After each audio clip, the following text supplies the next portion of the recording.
Ok, stop. Genre, est-ce qu'on peut arrêter de croire que tout va bien parce que je mets des jolies photos sur Instagram?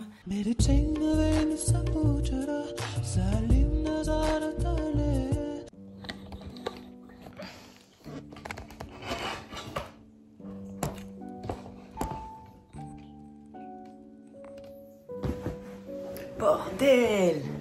Même moi j'y crois pas, wesh. Oh putain, vraiment c'est bizarre. Je vais mettre un moment avant de me réhabituer. Je sais pas si c'est un vrai de salut, ça va? Ouais, on va passer toute notre vie ensemble. Non, c'est un de j'ai des trucs à dire en fait. Enfin, j'ai des trucs à dire. J'ai tout le temps des trucs à dire, sauf que là je me suis un peu privée de venir vous parler par flemme. Flemme d'apporter des explications aux nouvelles personnes que je rencontre ou à celles que j'ai rencontrées depuis la dernière fois que je suis venue, donc c'est-à-dire genre, je sais plus, avril, mars. Waouh, ça va faire 1 an. Oh, mais c'est passé tellement de trucs en 1 an, c'est chaud. Oh, c'est chaud. Le point que je voulais aborder avec vous aujourd'hui, c'est que vous êtes nombreux à venir me voir pour me dire putain, je suis trop content pour toi, t'as l'air tellement plus apaisée, t'as l'air beaucoup plus heureuse. Et en fait, je crois que là, depuis août, je sais vraiment absolument pas si je suis heureuse. Et je pense que je ne crois pas l'être. Je pense que je le suis, parce que je le suis toujours un peu. Mais en fait, je pense que je le suis parce que je m'interdis de pas aller bien, alors que ben ça va pas. Mais en même temps, je sais pas pourquoi ça va pas. Donc je suis dans un truc de ok, let's go, il se passe des trucs, je ressens des trucs, je les comprends pas, je les garde. Ce que je sais par contre, c'est que je pense que je vais mal parce que je culpabilise d'avoir tout ce dont j'avais besoin pour aller bien et de pas aller mieux que quand j'avais rien.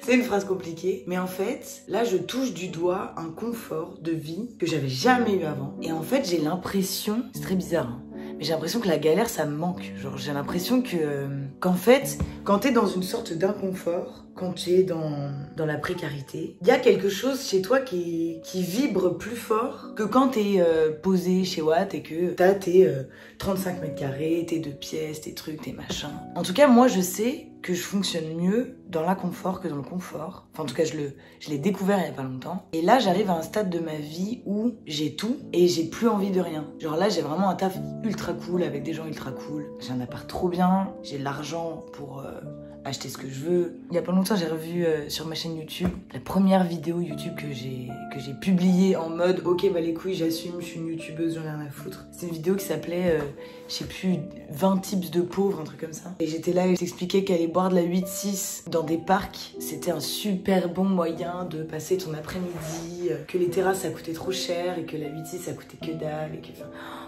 Et là, en fait, j'ai plus besoin de ça, tu vois. J'ai plus besoin de triquer la vie et de... Je sais pas, j'ai plus besoin de tenter de la rendre intéressante alors que j'en ai pas les moyens. Alors là, j'en ai les moyens et j'ai envie de rien faire. Je prends le fait que je travaille beaucoup et que je finisse très tard la semaine pour excuse. Comme ça, je me dis, oui, mais tu vois, je suis fatiguée. Et tout le monde comprend que je sois fatiguée, tu vois. Donc le week-end, je fais rien. Quand on me propose des trucs, je dis que j'ai pas le temps. Les vidéos, je me dis que j'ai pas le temps. Alors que vraiment, mais vous me verriez pour de vrai dans mes week-ends, je suis allongée sur mon canapé, je regarde des TikTok. Franchement, si personne vient et me tire par le callback comme ça et me dit « Allez Morgane, on va dehors !» Vraiment, je fais rien, quoi. Donc, j'essaye de me forcer parce que je sais que c'est quelque chose qui pourrait aider mon moral de fou. En fait, il y a vraiment un truc important, je pense, qui est entré dans mon cerveau en ce moment et que j'arrive pas à retourner à mon avantage, entre guillemets. C'est que j'ai l'impression que tout est une excuse pour dissimuler le fait que ça aille pas. Genre j'ai l'impression que peu importe ce que je fais, que je sorte avec des potes, que j'aille lire toute seule au soleil, que je range mon appart, que je m'achète des trucs, que je parte en voyage, que truc, que machin. J'ai l'impression que c'est juste comme si je mettais, vous savez, des cadres sur un mur dégueulasse, genre. Comme si, hop, je posais des jolis éléments de décoration dans un chantier en bordel, un foutoir pas possible. Sauf que je sais pas pourquoi c'est le foutoir. Et je sais pas pourquoi je peux pas repeindre les murs, genre. Je pense que je suis juste une putain de capricieuse qui est pas foutue d'accepter ce qu'elle a et qui a toujours envie, pas de se mettre en danger, mais de... J'ai besoin d'être secouée alors que, putain, si vous voyez l'état dans lequel j'étais quand j'ai trouvé mon taf, à quel point j'étais trop contente. Genre, je vois pas pourquoi je me plains en fait. Genre, vraiment, j'ai aucune raison de me plaindre. C'est pas honteux. On a tous le droit de se plaindre. On prend tous les choses de la vie d'une manière différente et du coup, j'ai pas le droit de dire que j'ai pas le droit de me plaindre. Mais, je sais pas, ouais... Putain, j'ai envie que... En fait, là, j'ai envie... Là, si je fais cette vidéo, c'est parce que j'en ai beaucoup parlé avec mes potes, j'en ai parlé avec mes boss, j'en ai parlé avec ma famille, J'en ai parlé vraiment avec beaucoup de gens, dont certaines personnes qui sont vraiment de très bons conseils. Et en fait, là j'ai envie, je sais pas combien vous allez être à regarder cette vidéo, mais j'ai envie que vous soyez là et qu'on discute et qu'on se dise ok, en fait là c'est normal, ça va pas parce que c'est la fin de l'hiver, il faisait moche, c'était l'horreur. En fait j'ai envie qu'on se donne des solutions. J'ai vraiment l'impression que personne va bien. Et c'est pas marrant. Dites-vous que je suis à un stade là où dans ma détresse mentale, en fait je vais pas bien là, je sais plus quoi faire. J'ai re-regardé mes vidéos du tout début là, où je parle de 2020 et je suis là et j'ai des paillettes dans les yeux en expliquant que c'était la pire année de ma vie, mais qu'en fait j'en ai fait la meilleure année de ma vie. Et puis après je parle de mon angoisse et de comment on l'a gérée. Et j'avais l'air ultra érudite sur plein de choses et j'avais l'air d'être comme une... En fait c'est... Waouh. Ah, ça me touche un peu. Mais j'avais l'air d'être vachement libre, genre. Et d'être là et de voir les problèmes et d'y trouver des solutions et d'essayer des trucs.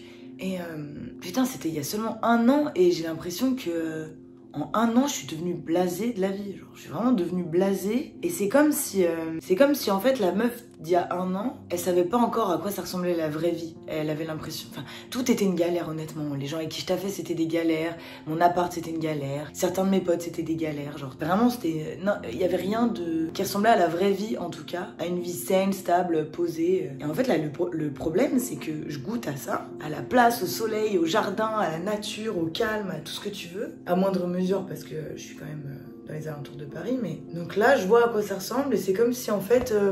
flemme quoi. En fait flemme. Et c'est là que je dis, je pense que je suis une putain de capricieuse. Parce que je pense que 1000 personnes seraient giga heureuses, mais même beaucoup plus que 1000. Putain, j'ai vraiment... Là honnêtement j'ai vraiment une vie de rêve genre. Mais il faut absolument que je le conscientise et que je l'accepte. J'ai vraiment une vie de rêve. Je me plains pour... C'est un caprice. C'est un caprice. Je me plains parce que j'ai envie de me barrer dans le sud et de vendre des fleurs et d'expérimenter une vie ultra simple. Vraiment, ouais. Et en vrai, et je sais que ça me plairait pas non plus, mais j'ai envie d'être fleuriste, j'ai envie d'être fleuriste et d'avoir le temps d'écrire des bouquins et de peindre des trucs. Du coup, ça, c'est une des solutions que j'essaye d'appliquer là. C'est de... En fait, je vais me forcer à faire les trucs qui me font plaisir pour de vrai. Ça peut paraître trop con, mais vraiment, j'ai tellement la flemme de tout qu'en fait, je fais plus les trucs qui me font kiffer. À part aller boire des coups avec les potes, genre, ce qui me fatigue encore plus, je ne fais rien de tout ce qui me fait kiffer. Du coup là, ça fait un moment que dans mon carnet, je fais des listes. J'essaye de noter les trucs qui me font du bien à moi. J'ai même fait une liste des choses qui faisaient du bien à la petite moi, donc la fille que j'étais quand j'avais 4-5 ans, même si j'ai énormément de mal à m'en souvenir. Mais du coup, je note tout ça et je vais essayer de piocher là-dedans et de me remettre sur les rails, quoi. Putain de merde. Après, là, il fait beau, mais vous verriez, c'est une dinguerie. Donc, je sais qu'il y a l'été qui arrive, le printemps qui arrive, plein de jolies belles choses qui arrivent. Je suis partie à Nice et que Nice, c'est vraiment, vraiment, vraiment un endroit qui me plaît parce que c'est beau et qu'il y a du soleil et qu'en fait, il se passe plein de choses. Il se passe pas plein de choses, j'ai menti en disant ça. Il se passe pas...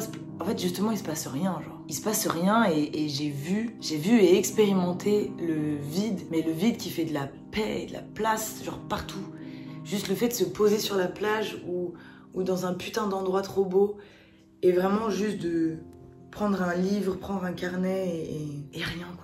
Et en rentrant, bon, alors ça m'a vraiment mis un coup. Genre, je me suis dit, ouais, je vais partir, ça va me faire trop du bien. C'était l'horreur. Je suis revenue, j'étais en mode, ok, je vais tout quitter. En fait, je déteste cette ville, je déteste ce taf, je déteste ces gens. Donc, ça m'a pas fait du bien du tout. Parce que je suis rentrée et en fait, il y a rien qui collait.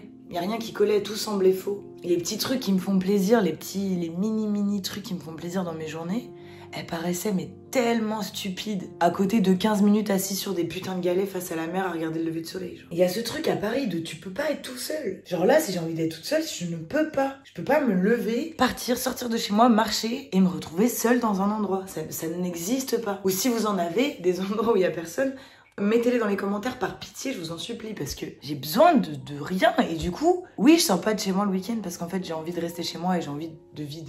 Et c'est mon vide à moi, c'est mon... Bref, je sais pas où elle va cette vidéo. Je vais pas tarder à l'arrêter parce qu'en vrai elle va être longue et pour un retour où en fait je fais que de me plaindre, ça va être super chiant. Mais voilà, mais j'espère que vous ça va. En fait quand tu fermes ta gueule sur les réseaux sociaux, les gens pensent que tu vas bien en fait. J'ai compris ça. Donc je vais venir vous donner des nouvelles et quand ça ira vraiment bien, vous serez au courant, on sera tous au courant. Mais en vrai, honnêtement, aujourd'hui là, j'ai fait une semaine qui m'a déjà propulsée vers le mieux de ouf. Vous m'auriez vu lundi, mardi, là, c'était une catastrophe. C'était vraiment une catastrophe. J'étais dans un état pitoyable. Il y a 4-5 personnes qui pourront en témoigner, voire toute une boîte de nuit, étant donné le nombre de fois où j'ai pleuré dans cette soirée. Pour aucune raison, juste parce que j'étais paumée, en fait je suis paumée. Donc le but, maintenant, c'est de retrouver des carottes à me lancer comme ça devant moi, qui me donnent envie d'avancer, faire les trucs qui me font kiffer, vous les montrer, et voilà quoi. Et je vais essayer de revenir plus souvent. Parce qu'en vrai, regardez, là j'ai filmé pendant 20 minutes on va dire. On est samedi matin, je coupe le truc, je vais faire toute ma journée, je prends plein de petites vidéos et tout machin, je reviens, je monte, le dimanche soir c'est posté. Genre. Je vous envoie tout ce que j'ai à vous envoyer, notamment de l'amour, principalement de l'amour. Vous m'aviez un peu manqué. J'ai trop hâte de poster ça et de voir vos petites têtes dans les commentaires qui font « Ah, t'es revenu !» Vraiment, j'ai trop hâte, genre je suis trop excitée. Je vous embrasse, je vous donne des news très vite.